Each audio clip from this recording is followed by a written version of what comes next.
42절로 52절입니다. 신약 사도행전 13장 42절로 52절인데 제가 가진 성경으로는 신약 211쪽에 있습니다. 신약 211쪽에 있습니다.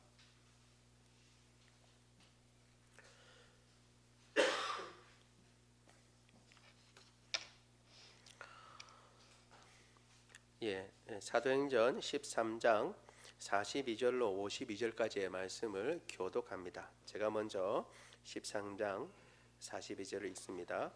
그들이 나갈새 사람들이 청하되 다음 안식일에도 이 말씀을 하라 하더라. 회당의 모임이 끝난 후에 유대인과 유대교에 입교한 경건한 사람들이 많이 바울과 바나바를 따르니 두 사도가 더불어 말하고 항상 하나님의 은혜 가운데 있으라 권하니라. 그 다음 안식일에는 온 시민이 거의 다 하나님의 말씀을 듣고자 하여 모이니 유대인들이 그 무리를 보고 시기가 가득하여 바울이 말한 것을 반박하고 비방하거늘 바울과 바나바가 담대히 말하여 이르되 하나님의 말씀을 마땅히 먼저 너희에게 전할 것이로되 너희가 그것을 버리고 영생을 얻기에 합당하지 않은 자로 자처하기로 우리가 이방인에게로 향하노라. 주께서 이같이 우리에게 명하시되 내가 너를 이방인의 빛으로 삼아 너로 땅끝까지 구원하게 하리라 하셨느니라 하니 이방인들이 듣고 기뻐하여 하나님의 말씀을 찬송하며 영생을 주시기로 작정된 자는 다 믿더라. 주의 말씀이 그 지방에 두루 퍼지니라. 이때 유대인들이 경건한 귀부인들과 그 신의 유력한 자들을 선동하여 바울과 바나바를 박해하게 하여 그 지역에서 쫓아내니 두 사람이 그들을 향하여 발의 티끌을 털어버리고 이고니온으로 가거늘. 같이 읽습니다. 제자들은 기쁨과 성령이 충만하니라. 아멘. 우리가 사랑나무 축제를 앞두고 복음에 대해서 다시 한번 새기고자 이 말씀을 택했습니다. 이 말씀의 배경이 되는 것은 바울이라고 하는 사람이 전도 여행을 떠났을 때의 일입니다.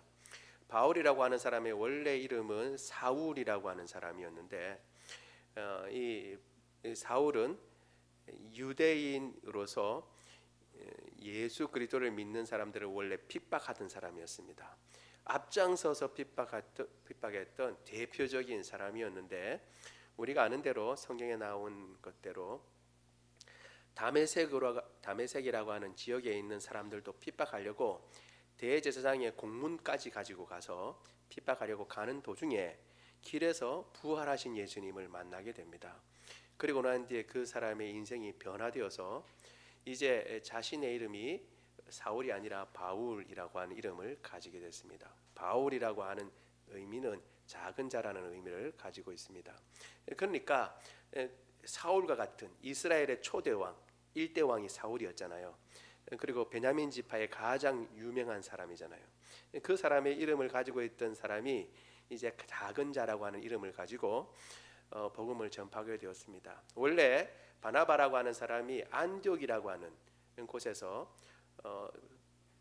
이방인들이 주축이 된 그 교회에서 이렇게 섬기고 있는데 자신 혼자만의 힘으로는 안 되니까 이 바울을 초청해서 같이 섬겼습니다. 그 섬기는 중에 하나님께서 바울과 바나바를 따로 세우라고 이렇게 말씀하셨습니다. 바울과 바나바는 생각해 보면 안디옥 교회의 기둥 같은 사람들인데, 그렇죠?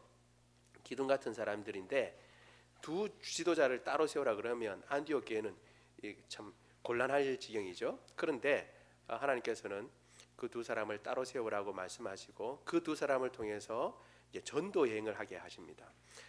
그래서 오늘 본문에 나와 있는 이 부분은 전도 여행을 처음에는 구부로 지금으로는 키프로스 섬입니다. 지중해 이렇게 팔레스틴 옆에 보면 키프로스 섬이 있어요. 작지 않은 섬인데 거기가 바나바의 고향이기도 합니다. 그래서 그쪽을 먼저 전도하고 거기서 다시 북쪽으로 그 섬을 다 가로지르고 난 뒤에 북쪽으로 다시 올라가서 이제 버가라고 하는 곳에 다다르게 됩니다. 거기서 전에도 한번 말씀드렸지만 우리 골로새서에서 살펴본 이 마가라고 하는 사람이 그때 이제 포기하고 자기는 다시 물러나게 되죠. 마가는 이제 끝까지 가지 못하고 바울과 바나바가 이제 계속 복음을 전하는데 좀 더 위로 올라가서 오늘 본문이 되는 것은 버가에서 더 올라가서 역시 똑같은 이름 안디옥이라고 하는 이름을 가진 도시에 가게 됩니다. 그래서 처음에 바울을 파송한 안디옥하고 지금 전도하는 안디옥하고 이름이 똑같아요. 우리도 이름이 똑같은 도시들이 들어 있잖아요. 고을도 있고. 저는 용산은 저 서울에만 있는 줄 알았더니만 용산이 많이 있더라고요. 용산. 장유에도 용산이 있더라고요. 그래서 조그마한 도시긴 하지만 같은 이름을 가진 게 많잖아요. 평양도 마찬가지죠. 평양성도 우리가 있는 평양도 있고 저 안동 저기 요동 지역에 또 평양성이 또 있습니다. 그러니까 같은 이름을 가진 게 많이 있어요. 아무튼 거기도 이제 비시디아 안디옥이라고 그럽니다. 지금 이 설교를 하는데 여기는 말씀을 전하는 곳은 비시디아라고 하는 지역에 있는 안디옥이라고 하는 성입니다. 여기서 이제 복음을 전했습니다. 우리가 다 읽지는 않았지만 13장 처음부터는 이스라엘의 역사를 훑으면서 이렇게 하나님께서 우리 조상들에게 복음을 전했는데 말씀을 전했는데 그 기다리던 말씀이 예수 그리스도를 통해서 이루어졌다라고 이야기를 하고 모세 율법을 통해서 구원을 받으려는 것에 우리는 다 실패했지만 예수 그리스도를 믿음으로 우리 다 구원에 이르게 되었다라고 그렇게 힘있게 복음을 전했습니다. 그러니까 우리가 오늘 본문에 본 것처럼 두 가지 반응이 일어나죠. 한쪽에서는 예수님을 믿고 한쪽에서는 박해를 합니다. 그런 가운데 바울이 박해하는 유대인들을 향해서 너희가 마땅히 먼저 복음을 받아야 하지만 너희가 이것을 거부하고 반대자로 자처하기 때문에 우리는 이방인에게 복음을 전하겠다고 다시 한번 강론을 하죠. 강변을 하고 그리고 그 이야기를 듣고 난 뒤에 이방인들이 너무 기뻐하고 즐거워하는 가운데 유대인들은 끝까지 핍박을 하고 귀부인들까지 유력한 사람들까지 동원해서 쫓아냈습니다. 그래서 할 수 없이 바울과 바나바는 그곳에서 떠나서 이고니온이라고 하는 지역으로 다시 옮겨가게 되었다라는 것이고 그런데 제자들은 기쁨과 성령이 충만했다라고 하는 것이 오늘 본문의 내용입니다. 이 내용을 가지고 우리가 전에처럼 세 가지를 같이 한번 살펴보려고 합니다. 첫 번째는 전하면 믿는 자가 있다라는 것입니다. 전하면 믿는 자가 있다. 오늘 본문에서도 마찬가지고 바울이 가는 전도 현장에 항상 그랬습니다. 복음을 전하면 두 가지 반응이 일어납니다. 한 가지 반응은 뭐냐면 극도로 반대를 합니다. 유대인들은 시기가 나서 어떻게든지 바울과 바나바를 쫓아내려고 하고 실제로는 나중에 우리가 보는 것처럼 유력한 사람들, 귀부인들도 선동해가지고 결국 바울과 바나바가 그 도시에 있지 못하도록 쫓아냅니다. 그렇게 극렬한 반대를 하는 반면에 오늘 본문에 나와 있는 것처럼 어떤 사람들은 그 복음을 듣고 믿고 기쁨과 감사가 충만하게 됩니다. 이 어떨 때 일어나게 되냐 하면 전할 때에 일어나게 되는 것입니다.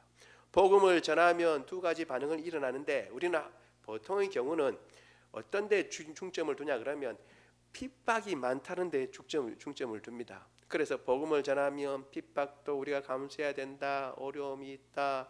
그리고 좀 복음을 편하게 전하면 안 된다라는 것에 우리가 중점을 두고 이야기하기도 합니다. 왜 어려움을 미리 이제 마음을 딱 잡고 어려움이 있다는 것을 감내하고 복음을 전해야 된다는 것을 이제 전하기 위해서 이제 무장하기 위해서죠. 그러나 여러분 다른 한편도 절대 우리가 무시하면 안 됩니다. 무슨 말이냐 하면 전하면 믿는 사람이 있다라는 것입니다. 반대도 있지만 극심한 반대가 있고 핍박이 있지만 전할 때에 믿는 사람이 나온다라는 것입니다.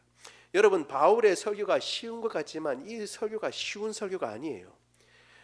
앞에서 제가 말씀드렸듯이 이스라엘 역사를 다 알고 있어야만 이해할 수 있는 그런 설교를 바울이 합니다. 그것도 이방인 가운데 있는 회당에서 물론 회당은 유대인들이 주로 모이지만 오늘 본문에 유대교에 입교한 이방인들도 있었다 그럽니다.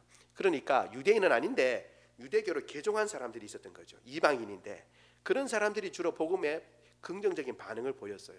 그런데 이 사람들이 물론 이 유대교로 개종을 했지만 그 이스라엘 역사를 쫙 꿰뚫고 알기가 쉽지 않겠죠. 아무래도 원래부터 유대인이 아니었으니까.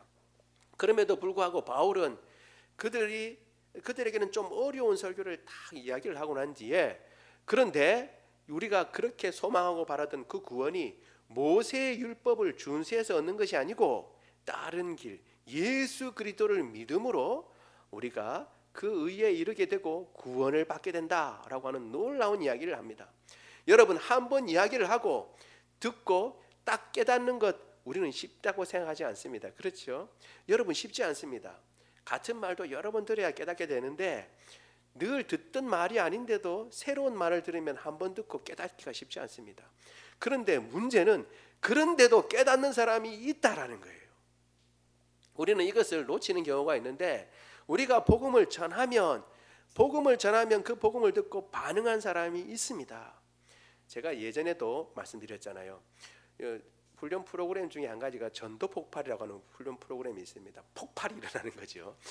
폭발이 일어난다는 것은 저도 처음에 그걸 듣고 무슨 프로그램 이름이 폭발인가, 이거 뭐 폭파시켜 버리면 너무 과격한 거 아닌가 생각했더니 거기서 말하기를 폭발은 비할 바가 안 되는 복음으로 말미암아 사람이 완전히 변하게 되기 때문에 이 단어로도 부족하다는 거예요. 폭발이라는 단어도. 그렇기 때문에 그걸 썼다고 하는데 거기에 보면 이제 훈련을 하고 난 뒤에 이제 믿지 않는 사람들한테 복음을 전하는 그 예시까지 하게 됩니다. 그런데 이렇게 가서 보면 저도 경험 많은 바고 가서 옆에서도 마찬가지죠.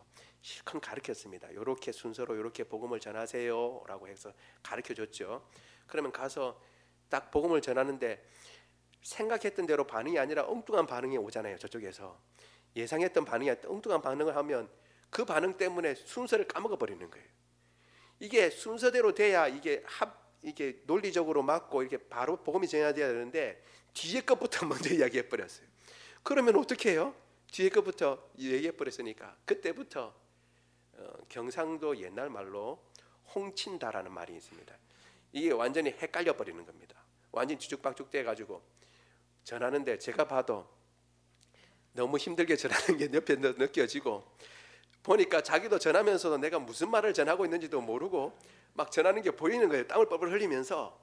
그런데 그러니까 이거 이번에는 안 되겠다라고 싶은 거죠. 그런데 놀랍게도 어째 전해가지고 그런데 이 예수님을 믿겠습니까? 라고 얘기를 한다는 거예요. 근데 더 놀라운 것은 믿는다라고 하는 거예요. 도저히 그 논리로는 복음이 제대로 전달되지 않은 것 같은데 예수님을 믿으시겠습니까? 그런데 믿는다 그러는 거 보고 더 깜짝 놀라는 거죠. 옆에서 있다가 이것도 놀라지만 옆에서 어이구 이게 무슨 일인가 그러고 깜짝 놀라고 그러고 난 뒤에 영접 기도하고 그러고 난 뒤에 마치게 됩니다. 나중에 물어보면 다 이해가 되십니까? 이해 안 된다는 거예요. 무슨 얘기하는지. 그런데 믿고 싶다는 거예요. 믿고 싶다는 거. 여러분, 제가 이미 말씀드린 것대로 우리의 지혜와 명철로 복음이 전해진다고 생각하면 안 됩니다. 하나님께서 복음 가운데 역사하시는 줄 믿습니다. 그래서 우리는 전해야 하고 전하면 하나님께서 역사하시는 것입니다. 따라서 오늘 본문에서 제일 중요한 것은 바울이 복음을 전했더니 믿는 자가 있었다라는 것입니다. 그게 한 사람이든 두 사람이든 물론 박해도 오지만 믿는 사람이 있다는 것입니다. 우리가 이것을 기억해야 하는 것입니다. 오직 믿지 않는 것은 전하는 자가 없을 때입니다. 그때는 믿을 수가 없죠. 전하지 않는데 누가 믿겠습니까? 로마서 우리 10장 14절 15절을 같이 읽습니다. 시작. 그런즉 그들이 믿지 아니하는 이를 어찌 부르리요? 듣지도 못한 이를 어찌 믿으리요? 전파하는 자가 없이 어찌 들으리요? 보내심을 받지 아니하였으면 어찌 전파하리요? 기록된 바 아름답도다 좋은 소식을 전하는 자들의 발이여 함과 같으니라. 아멘.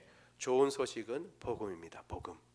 복음을 전하는 사람들의 발길이 주님께서 보내신 줄 믿고 가서 전할 때에 주님께서 그들의 그 믿음과 그 헌신을 사용하셔서 복음을 듣고 구원받는 사람들을 있게 하시고 믿음이 생기게 하시는 것입니다.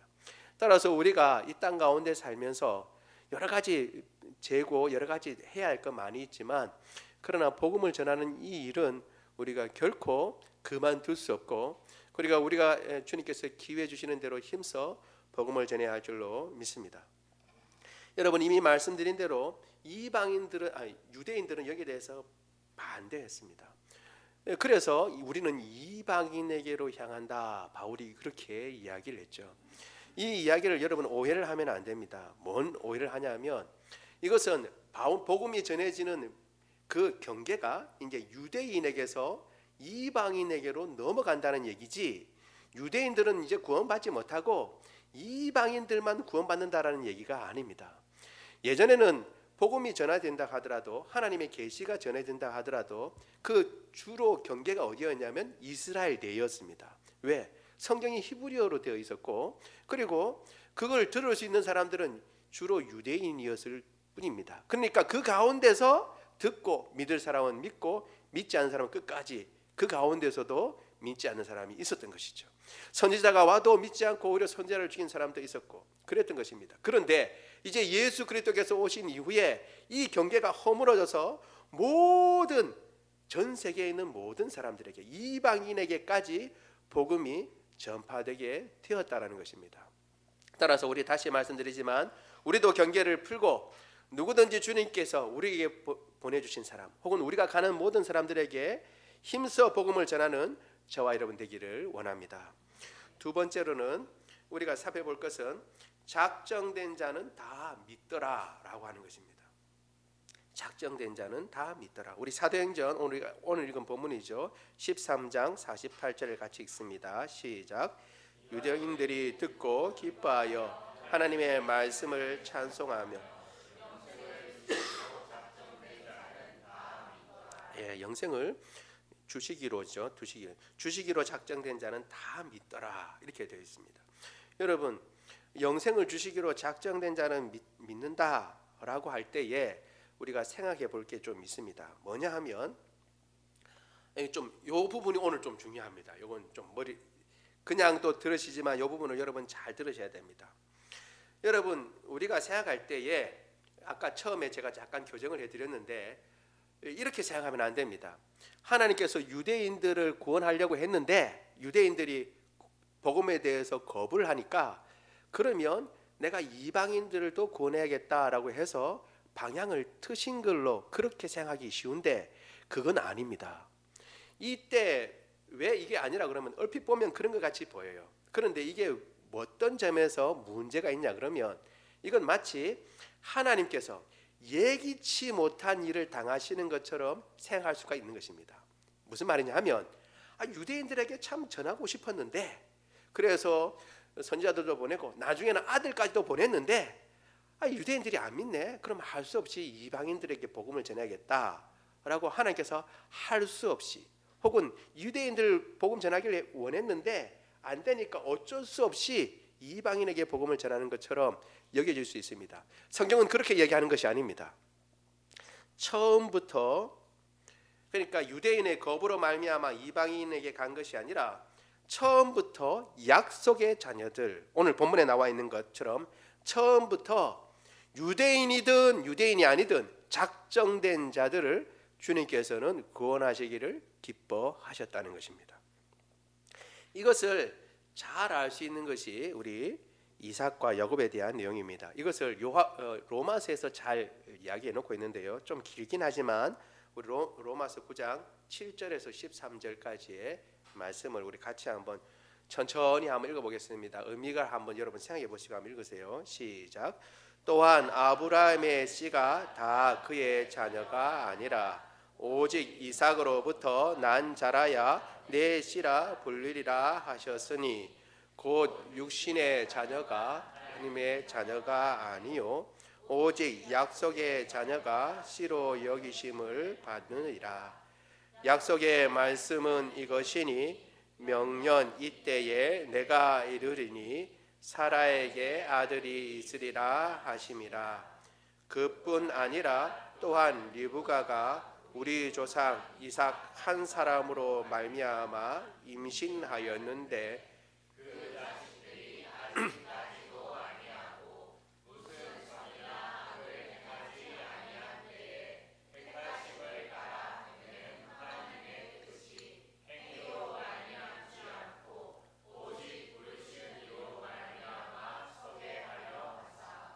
리브가에게 이르시되 큰 자가 어린 자를 섬기라 하셨나니 기록된 바 내가 야곱을 사랑하고 에서는 미워하였다 하심과 같으니라. 아멘. 여러분 읽었는데 내용이 뭔지 알겠시겠어요? 다음 거 읽으면 앞에 거 까먹고 그렇게 되죠. 내용은 이것입니다. 여러분, 하나님께서 아브라함을 불러다가 내가 너를 열국의 아비로 삼겠다. 그리고 천하 만민이 내 씨로 말미암아 복을 받겠다 그랬습니다. 내 씨로. 오늘 씨라 그래 나와 있잖아요. 자녀라고 성경은 또 번역을 했습니다. 내 씨로 말미암아 복을 받겠다 그랬는데 그러면 그 씨가 누가 그 씨가 될 건지 궁금하잖아요. 그런데 하나님께서는 내 사라의 몸에서 날 자가 내 씨가 되겠다라고 얘기하신 것입니다. 근데 처음에는 내 씨로 말미암아 천하 만민이 구원을 받겠다 그랬는데 사라는 아이를 못 낳는 여인이에요.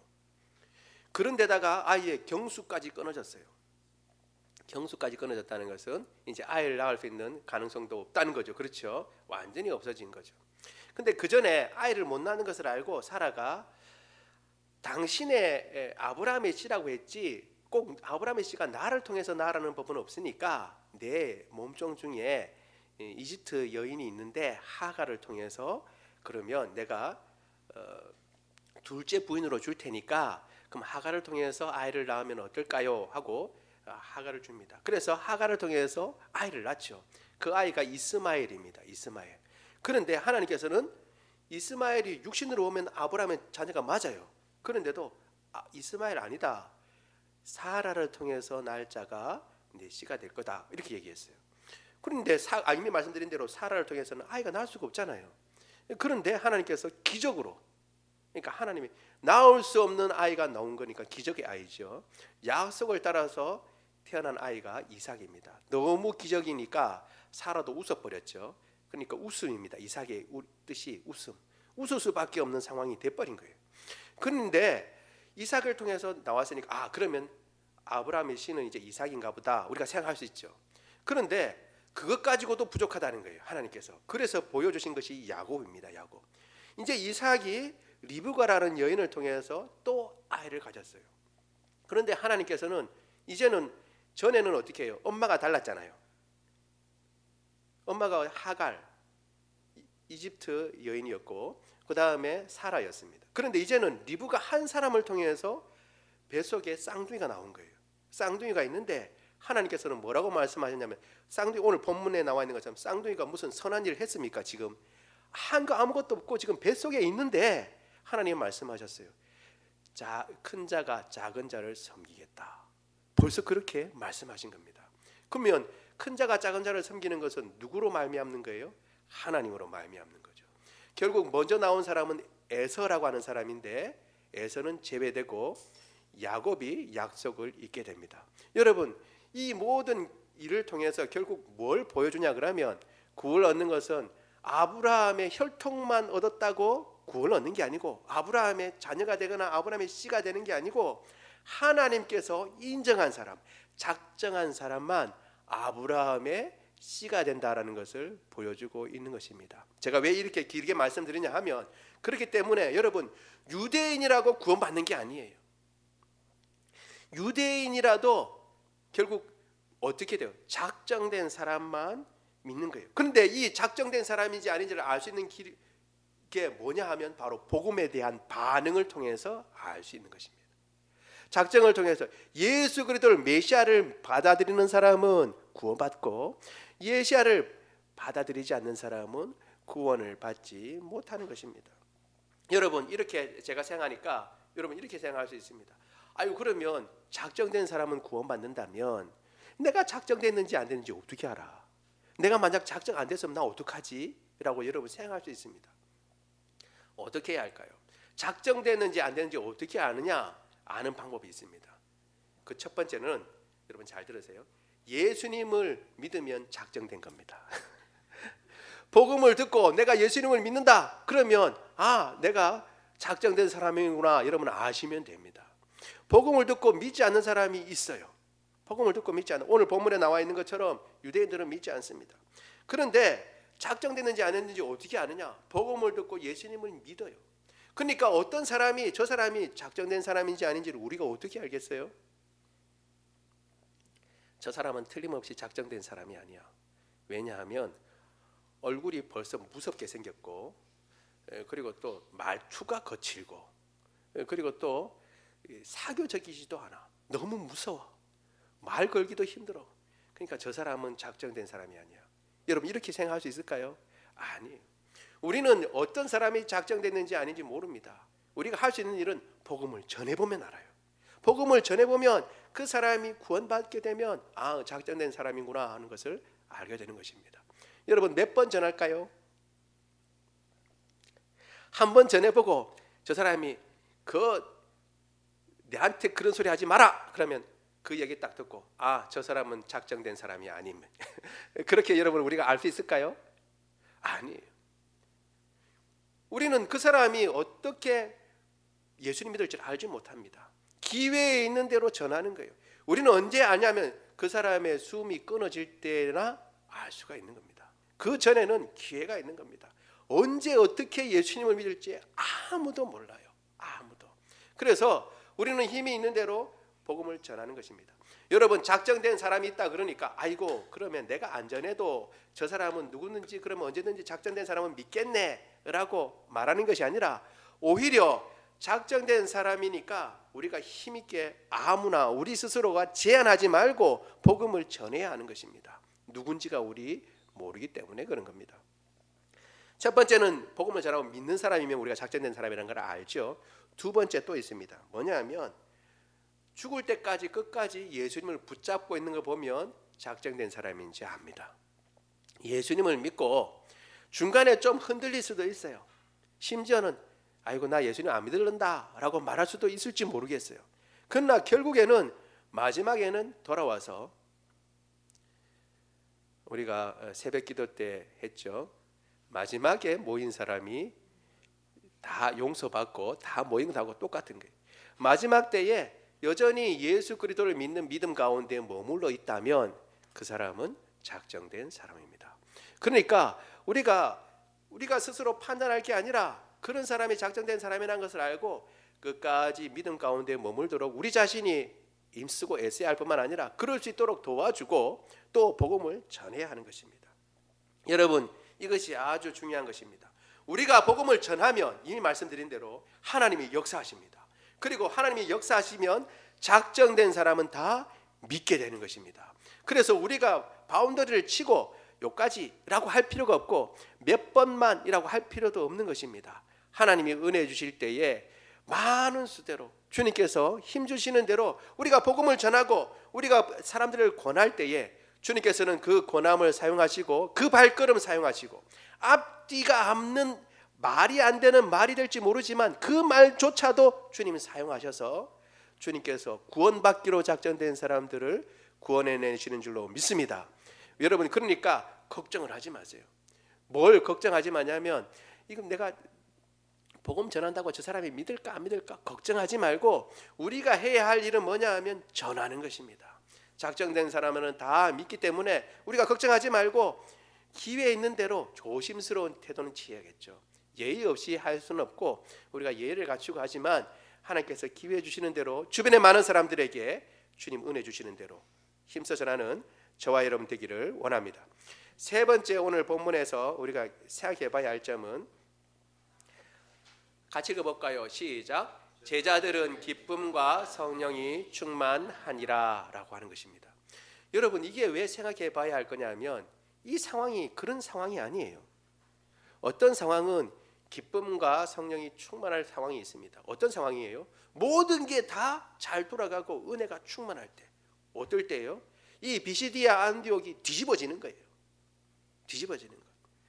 옛날 평양 대붕 우리 한국에 대붕이 일어난 것처럼 막 회개 운동이 일어나고 온 성이 막 뒤집어지는 거예요. 바울이 예수님을 믿으라고 얘기할 때 예라고만 얘기해도 벌써 회개하고 하나님 찬양하고 돌이키고 그 다음에 온 성이 뒤집어질 때에 기쁨과 성령이 충만하면 그거는 자연스러운 것이죠.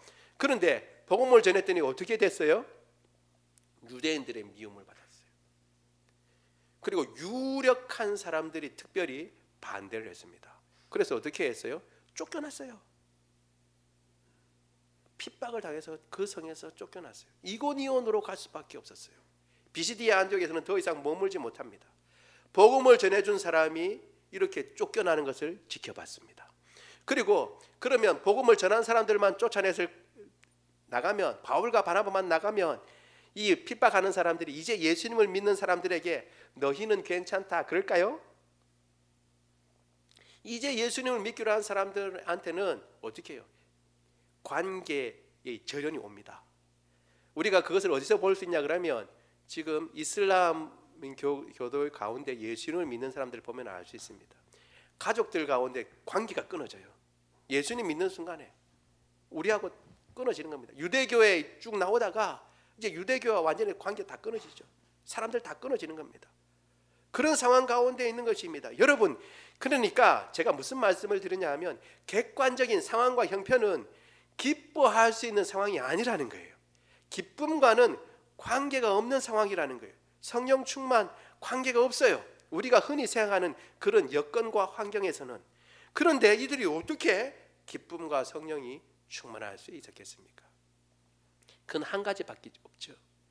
환경과는 상관없는 기쁨인 것입니다.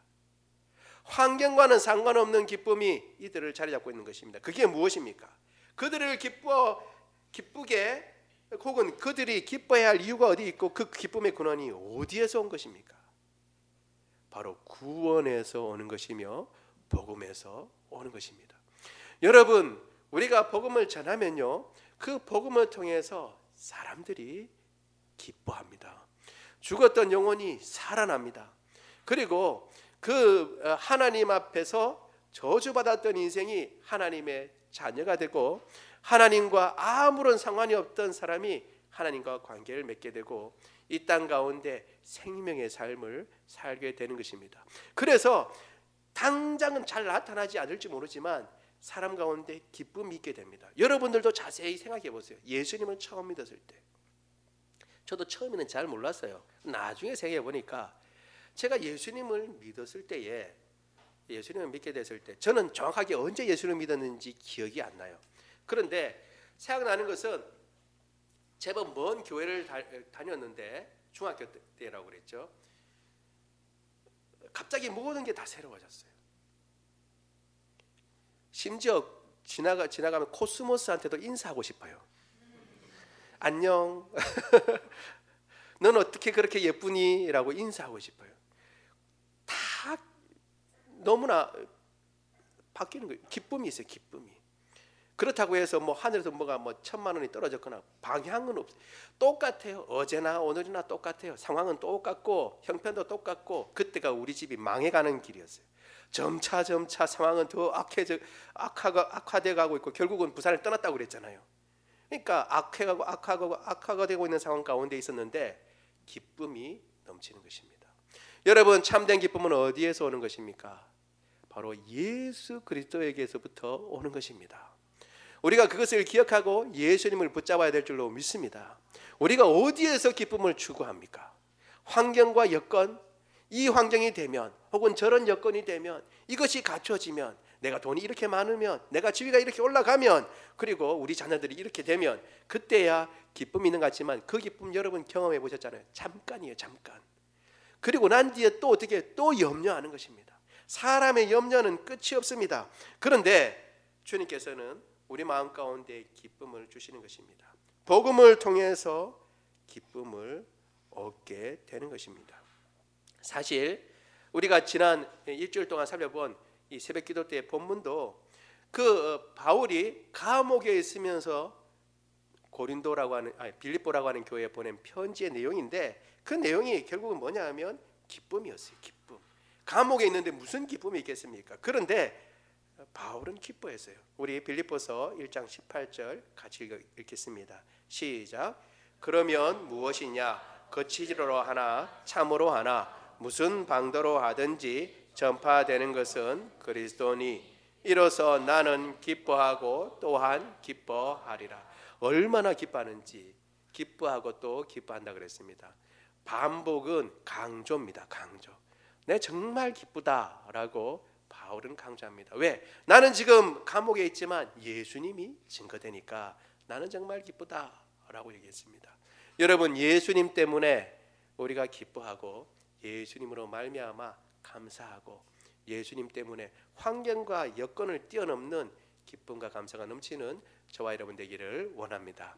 오늘은 우리 영상을 하나 보도록 하겠습니다. 여러분은 잘 전에 보셨던 영상일 수도 있습니다. 그런데 이 영상은 여러 번 봐도 은혜가 됩니다. 우리 같이 한번 보도록 하겠습니다. 집사님 영상을 한번 틀어주세요.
예, 여러분 제너라는 사람을 여러분 기억하시기 바랍니다. 여러분 우리가 수요일에도 그래요. 우리 몇 명 나가서 전하지만 하나님께서 사용하실 줄로 믿습니다. 평소에 잘 들리지 않고 누가 예수님 믿었다는 얘기도 들을 수도 없고, 그리고 초청했는데 시큰둥한 반응을 보이고 아무런 열매 없는 것처럼 보일지 모르지만 전하면 하나님께서 역사하십니다. 우리가 멈추지 아니하고 계속 전하면 주님께서 역사하실 줄로 믿습니다. 그리고 작정된 사람들은 다 주님께서 구원을 받게 되고 그들의 마음 가운데, 그리고 우리의 마음 가운데 기쁨과 감사가 넘치게 될 줄로 믿습니다. 우리가 이 일들을 기뻐하며 잘 감당하는 저와 여러분 되기를 원합니다. 말씀을 생각하며 우리 같이 기도하겠습니다. 기도할 때에 주님, 전하는 발걸음과 입술이 되게 하여 주옵소서. 혹은 그리고 사람들의 반응이 어떻든지 낙심하거나 낙담하지 말게 하옵소서. 작정된 사람은 다 구원을 받을 줄을 믿게 하여 주옵소서. 그래서 그들도 기쁘고 저도 기쁘고 하나님도 기쁘고 온 기쁨이 충만한 삶이 될 수 있도록 주님 역사하여 주옵소서. 우리 같이 한 목소리로 기도하도록 하겠습니다.